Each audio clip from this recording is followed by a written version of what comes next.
though only a scattered handful of years. She came at last to St. Stephen's Cathedral, but it was not as she remembered it. The American bombs and the Soviet artillery had seen to that. The rich swathes of stained glass were gone, leaving gaping holes. The wooden trusses of the roof had burned to charcoal. The stone skeleton of the great building was blackened by fire. The ranks of saints and bishops were mutilated. A heavy price had been paid. She stood looking at it for a long time before she had the will to go in. She picked her way over the rubble and through the doorway. The bare interior of the cathedral was being cleared by old men with handcarts, but candles had been lit in the heavy wrought-iron candelabra, as though God still lived here, and still cared about such things. Their small flicker led her on. An old priest made his way towards her, hurrying as fast as his arthritic limbs would allow, his red-rimmed eyes anxious. He took her arm and pointed a finger upwards to warn her of the danger of falling rubble.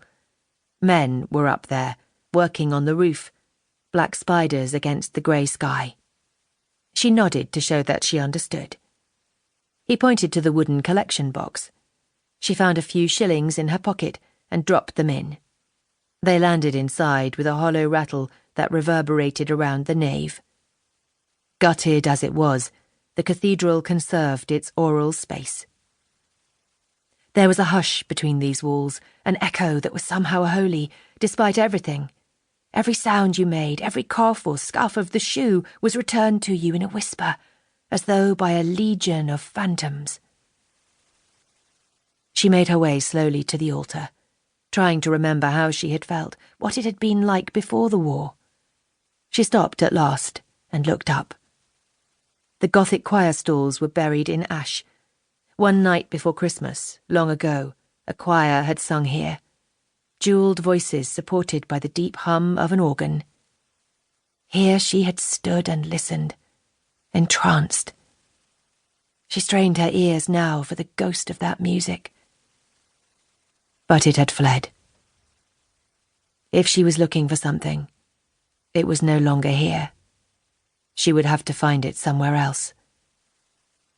It was time to go back. She turned at last and made her way back through the ruined city to the concert hall. Chapter 1.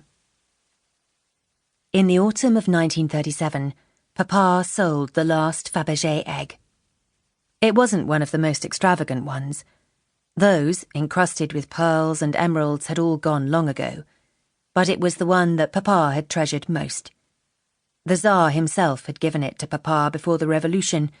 It was made of engraved platinum, and when you popped it open, there was a silver model of the royal carriage inside, and if you looked in the windows, there were enamelled portraits of the imperial family gazing placidly out, the Tsar and the Tsarina, the Grand Duchesses, and the poor little Tsarevich. When the collector came to pick it up, barely hiding his glee, Papa burst into tears. But then Papa always burst into tears, so Katya wasn't all that sympathetic. The Romanovs were dead in any case, murdered by the Bolsheviks, as lost as the world they'd once inhabited, and holding on to such things was bad luck. Besides, the money was needed. Money was always needed. Papa's ill-conceived business ventures had all failed, one after another. Selling the jewellery they'd smuggled out during the Revolution had barely kept them afloat. They could have cut back, of course, lived more economically, but that hadn't occurred to either Papa or Mama. Living economically wasn't their style.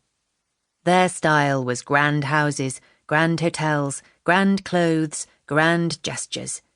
They still insisted on consorting with dukes and princesses, in whose company such things were de rigueur, as though Lenin and Stalin were figments of the imagination, and any day now they would all go back to St. Petersburg and resume the wonderful life they had once had. Katya had been a child when they'd left Russia. She remembered the panic of their departure, the coachman hoarsely shouting, "Quick, quick, the Reds are coming!" and the housemaids and footmen staggering down the marble staircase, loaded with